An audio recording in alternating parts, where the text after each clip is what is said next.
नमस्कार, KP news 24/7 में आपका स्वागत है। मैं आपके साथ आत्मप्रिया आर्य। 6 बजे के समाचारों में पहले देखते हैं मुख्य समाचार। बीदर के वार्ड नंबर 32 में जेडीएस उम्मीदवार की हो रही है प्रशंसा।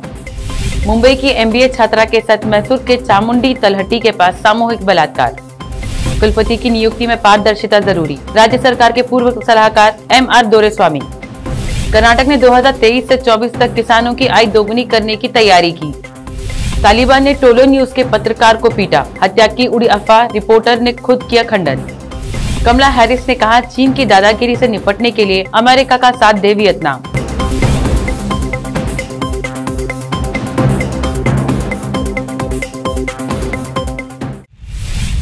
अब समाचार विस्तार से देखते हैं। स्थानीय समाचार। बीदर के वार्ड नंबर 32 में जेडीएस उम्मीदवार मोहम्मद नवाज खान के पक्ष में है लोग। वार्ड के लोग चाहते हैं कि नवाज खान उनके वार्ड नंबर 32 से विजय हो और खान वार्ड में हो रही समस्याओं को हल कर लोगों को सुविधाएं उपलब्ध कराएं। इस बीच हमारे चैनल पर वार्ड के मतदाताओं ने बात कर नवाज खान के कार्यों को सराहा और पूरा समर्थन देकर जिताने की बात कही। 15 साल से हमारे महल्ले का नालियाँ का काम खत्ते नहीं हुआ, कोई पार्टी भी नहीं करे, म्यूनसिपाल्टी में भी जाकर बोले तो उन्होंने भी नहीं करे। नवाज खान साहब को बोले तो काम बहुत जल्दी 60 बोल को 3 दिन में होगा। नवाज खान साहब जो काम करा है, आज तक कोई काउंसलर ये एरिया का काम नहीं करा है। 5 साल से नाली भर को गई, कोई नाली साफ करने वाला नहीं है आज तक।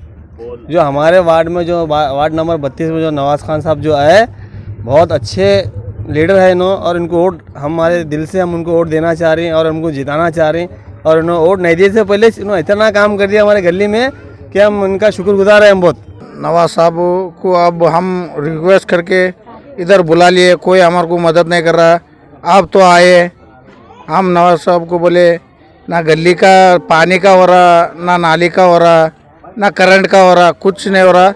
तुम आ जाओ, हमारे सपोर्ट है तुम्हारे को, हम सब कुछ करेंगे आपके लिए, जान देंगे, सब देंगे।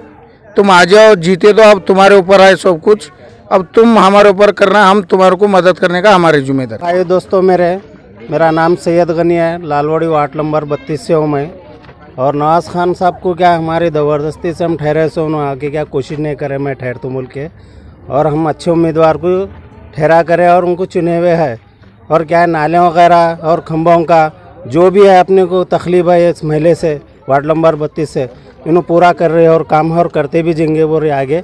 और हमारे को उम्मीद है कि और जीत के भी आएंगे नवाज खान साहब, तो भी हमारे को यही काम होना है हमारे को आगे।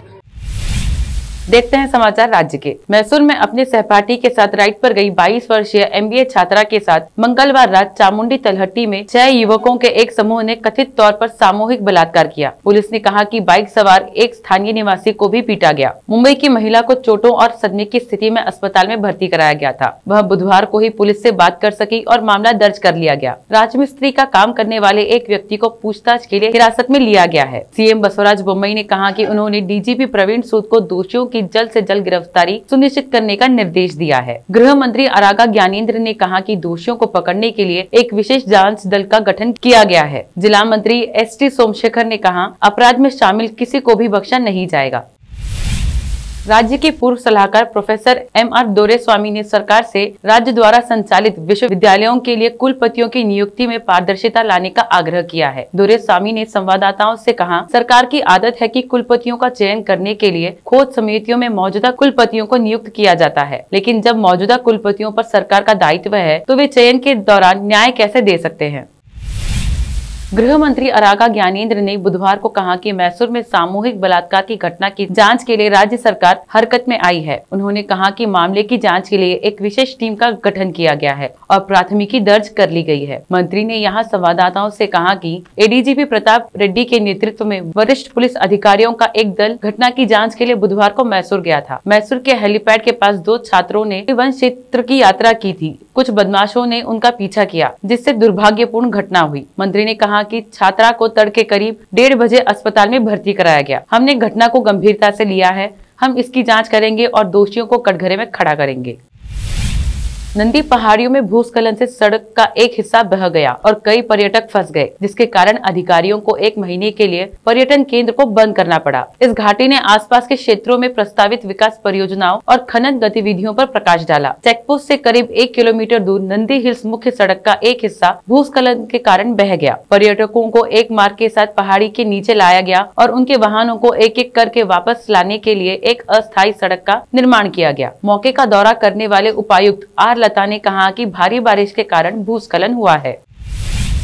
मुख्यमंत्री बसवराज बोम्मई ने कहा कि 2023 से 24 तक किसानों की आय दोगुनी करने वाला पहला राज्य बनने के लक्ष्य के साथ कर्नाटक एक समिति गठित करेगा, जो इस बारे में एक रिपोर्ट तैयार करेगी। सरकार ने एक माध्यमिक कृषि निदेशालय स्थापित करने का भी निर्णय लिया है, जो खाद्य प्रसंस्करण और कृषि उत्पादों पर ध्यान केंद्रित करेगा। वह कृषि और किसान कल्याण मंत्रालय के तहत DFI पर अधिकार प्राप्त निकाय के अध्यक्ष अशोक दलवई, CEO राष्ट्रीय वर्षा सिंचित क्षेत्र प्राधिकरण द्वारा किसानों की आय को दोगुना करने के लिए भारत सरकार की रणनीति पर एक प्रस्तुति के बाद पत्रकारों से बात कर रहे थे। हमने केंद्र द्वारा प्रस्तुत रिपोर्ट पर विस्तृत चर्चा की है। कर्नाटक ने किसानों की आय को दोगुना करने में गहरी दिलचस्पी ली है। मुंबई ने कहा, सरकार यह सुनिश्चित करने के लिए काम कर रही थी कि कर्नाटक 2023 से 24 तक किसानों की आय को दोगुना करने वाला पहला राज्य बन जाए।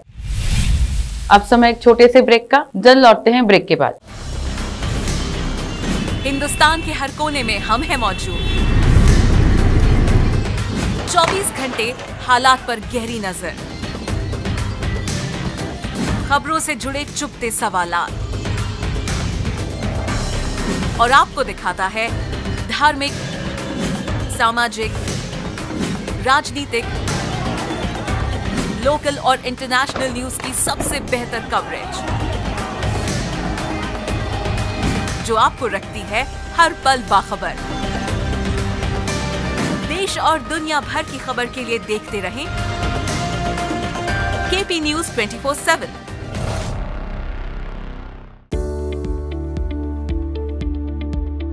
बीदर के पहले Hindi news channel KP News 24/7 के लिए रिपोर्टर, एंकर और अनुभवी न्यूज राइटर की जरूरत है। मीडिया में काम करने का अनुभव रखने वाले लोग हमसे संपर्क कर सकते हैं। अनुभव के आधार पर तनख्वाह दी जाएगी। एंकरिंग के लिए फ्रेशर्स भी संपर्क कर सकते हैं। इच्छुक लोग KP News 24/7 के कार्यालय शाहपुर गेट बीदर पर फौरी संपर्क करें या इन फोन नंबर्स पर कांटेक्ट करें 9945283920 और 9380190131।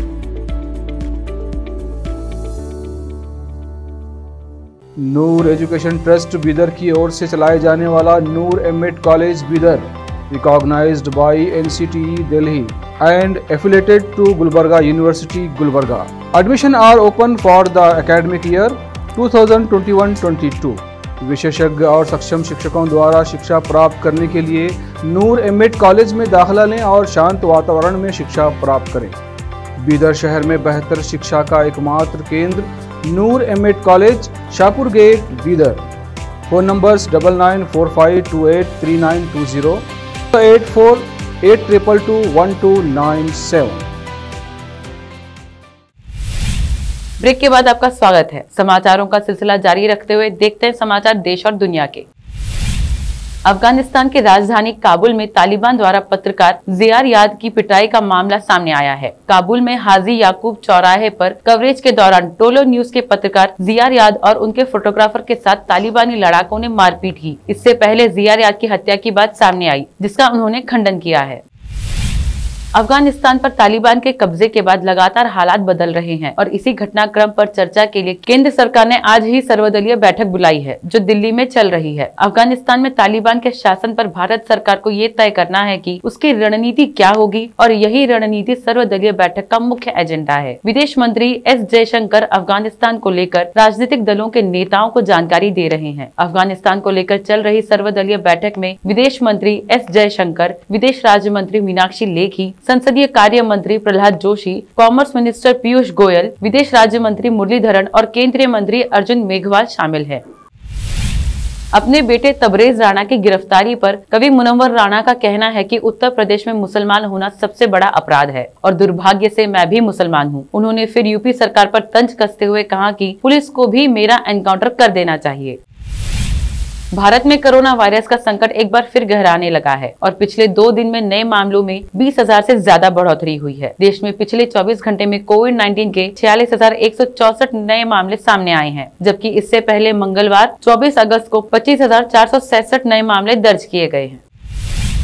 छत्तीसगढ़ के मुख्यमंत्री भूपेश बघेल और मंत्री टीएस सिंहदेव ने कांग्रेस के संगठन महासचिव केसी वेणुगोपाल से मुलाकात की। केसी वेणुगोपाल को ये जिम्मेदारी कांग्रेस के पूर्व अध्यक्ष राहुल गांधी ने दी थी। वेणुगोपाल से मुलाकात के बाद भूपेश बघेल मीडिया से बातचीत करने से बचते नजर आए। कल भी राहुल गांधी से मिलने के बाद वो नाराज नजर आए थे। हालांकि टीएस सिंहदेव ने भी कैमरे पर बातचीत से मना किया, लेकिन ऑफ कैमरा सिंहदेव ने कहा कि राहुल जी ने छत्तीसगढ़ में पार्टी को मजबूत बनाने के लिए काम करने के लिए कहा है।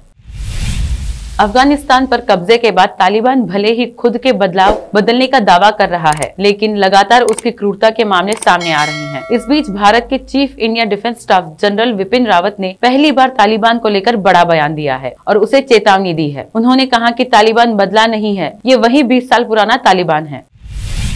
छोटे पर्दे का सबसे लोकप्रिय रियलिटी क्विज शो कौन बनेगा करोड़पति अब अपने 13 साल पूरे करने जा रहा है। शो का 13वां सीजन शुरू हो गया है। महानायक अमिताभ बच्चन ही हर बार की तरह ग्रैंड स्टाइलर में शो होस्ट कर रहे हैं। शो से जुड़ी एक बड़ी खबर सामने आई है। अमिताभ बच्चन के शो के इस सीजन का पहला करोड़पति मिल गया है। हिमानी बुंदेला ने 1 करोड़ रुपए की रकम जीत ली है। हिमानी बुंदेला दृष्टिहीन कंटेस्टेंट है। तालिबान ने भले ही पूरे इलाके पर कब्जा कर लिया हो, लेकिन पंजशीर तक अभी तक वह नहीं पहुंच पाया है। दोनों ही गुटों के बीच लंबे वक्त से यहां पर जंग चल रही थी, लेकिन अब सीज फायर को लेकर समझौता हो गया है। अफगानिस्तान के पंजशीर में तालिबान नॉर्दर्न एयरलाइंस के बीच एक बार फिर बातचीत शुरू हो गई है। तालिबान ने भले ही पूरे इलाके पर कब्जा कर लिया हो, लेकिन पंजशीर तक अभी तक वह नहीं पहुँच पाया है। दोनों ही गुटों के बीच लंबे वक्त से यहाँ पर जंग चल रही है, लेकिन अब सीज फायर को लेकर समझौता हो गया है। अमेरिका की उपराष्ट्रपति कमला हैरिस ने दक्षिण पूर्व एशिया की यात्रा के दौरान चीन के खिलाफ अपना तीखा रुख बरकरार रखते हुए दक्षिण चीन सागर में चीन की दादागिरी से निपटने के लिए वियतनाम से अमेरिका का साथ देने को कहा। वियतनाम के राष्ट्रपति गुयेन जुआन फूक के साथ द्विपक्षीय बैठक से पहले उन्होंने कहा, हमें बीजिंग पर संयुक्त राष्ट्र के समुद्री कानून का पालन करने, उसकी दादागिरी तथा उसके बढ़ा चढ़ाकर किए जाने वाले नौवाहन संबंधी दावों को चुनौती देने के लिए और दबाव बढ़ाने के तरीके तलाशने की जरूरत है। अब समाचार फिल्मी दुनिया के।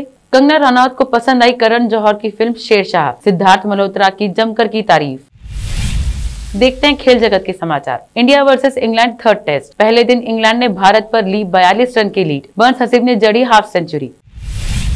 अंत में समाचार बाजार के। खाद्य तेल और दालों से बढ़ी महंगाई, नई फसल आने पर नीचे आएंगी कीमतें, सरकार का विचार। फिर से एक नजर मुख्य समाचारों पर। बीदर के वार्ड नंबर 32 में जेडीएस उम्मीदवार की हो रही है प्रशंसा। मुंबई की एमबीए छात्रा के साथ मैसूर के चामुंडी तलहटी के पास सामूहिक बलात्कार। कुलपति की नियुक्ति में पारदर्शिता जरूरी, राज्य सरकार के पूर्व सलाहकार एमआर दोरेस्वामी। कर्नाटक ने 2023 से 24 तक किसानों की आय दोगुनी करने की तैयारी की। तालिबान ने टोलो न्यूज के पत्रकार को पीटा, हत्या की उड़ी अफवाह, रिपोर्टर ने खुद किया खंडन। कमला हैरिस ने कहा, चीन की दादागिरी से निपटने के लिए अमेरिका का साथ दे वियतनाम।